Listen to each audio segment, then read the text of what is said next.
Well, 4 states have just been informed to stay indoors due to toxic weather that is outside. Take a look at where I found it. This is rather interesting to say the least, but this is the dailymail.co.uk.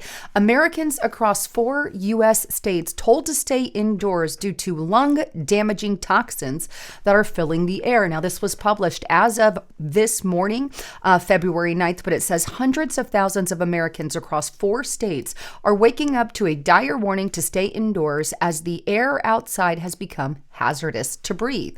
Air quality meters from the U.S. EPA sounded the alarm Monday morning in Pennsylvania, in Georgia, Alabama, and Oklahoma as readings reached unhealthy levels for all residents. In fact, Pennsylvania is of the worst. It says here in Pennsylvania, the EPA's air quality tracking system, Air Now, detected an extremely hazardous pocket of polluted air forming around the Pittsburgh suburb just 10 miles south of the city. And then it goes on and it states, live tracking data captured sharply elevated levels of PM 2.5, microscopic particles composed of toxic compounds of heavy metals that are small enough to penetrate the lungs, exacerbate respiratory issues like asthma, and contribute to heart attacks. No joke. Interesting to say the least. Contribute to heart attacks. That's a little extreme, but it says in the South, a 110-mile swath across eastern Oklahoma has been declared unhealthy by the EPA, and a 127-mile-wide pocket centered over Columbus, Georgia, is also dealing with highly polluted air Monday morning.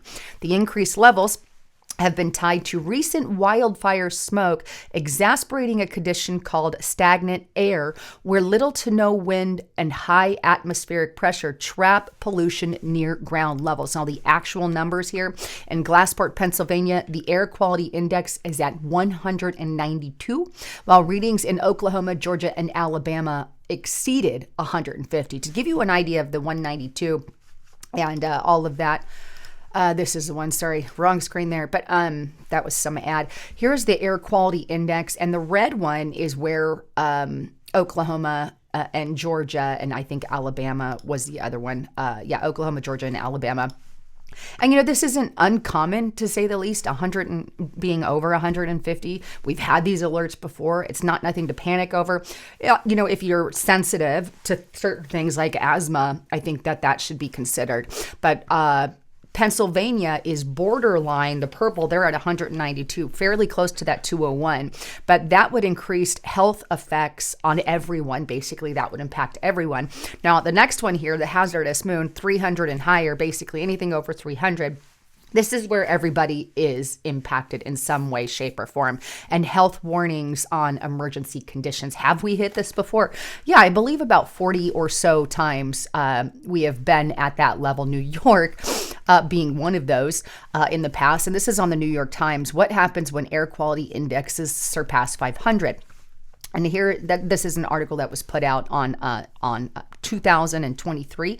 But New York City's smoked clogged air reached about 407 on the EPA's 500-point air quality index at one point this week, signifying that pollution levels were hazardous and historically dangerous. But it's not the worst air quality that we have seen in the U.S. There have been about 40 times over the past decade when the index has risen above 500 into what the EPA calls beyond their AQI, right? And most of those have been in western states like California, of course, who is one of the worst, probably why a lot of people are liberal in California. You can read through the lines on that one. Oregon and Washington are some of the worst offenders. In fact, New York Post had a real good picture on this article here of the air. And this is New York, this is New York City. And this is a picture of that back in 2023. And you could see how the air there is it just looks, that was one of the worst ever recorded air qualities in June 7th, 2023 there in New York City. So just thought you'd find that a little bit interesting. But either way, wanted to give you a heads up, not anything to panic over, but something that I think if you live in those areas, you definitely want to know about. But with that said, Please make sure you are subscribed to the channel. People have been being unsubbed by YouTube recently, so please make sure you also have that bell notification checked. Otherwise, you won't get a notification. Like this video and share it with everyone you know. And by the way, if you're not on Restricted Republic yet, I want to encourage you to get there. We have all kinds of really deep information about what is truly going on in society. We have a lot of exclusive content. You can see some of it on the screen. But this is a platform. It costs $5 per month. It's less than a cup of coffee if you use the coupon code Lisa and the number 5. I really hope to see you there because we've got lots of inside info that we are sharing on that platform. But with all of that, I love you all. I'm Lisa Haven, signing out.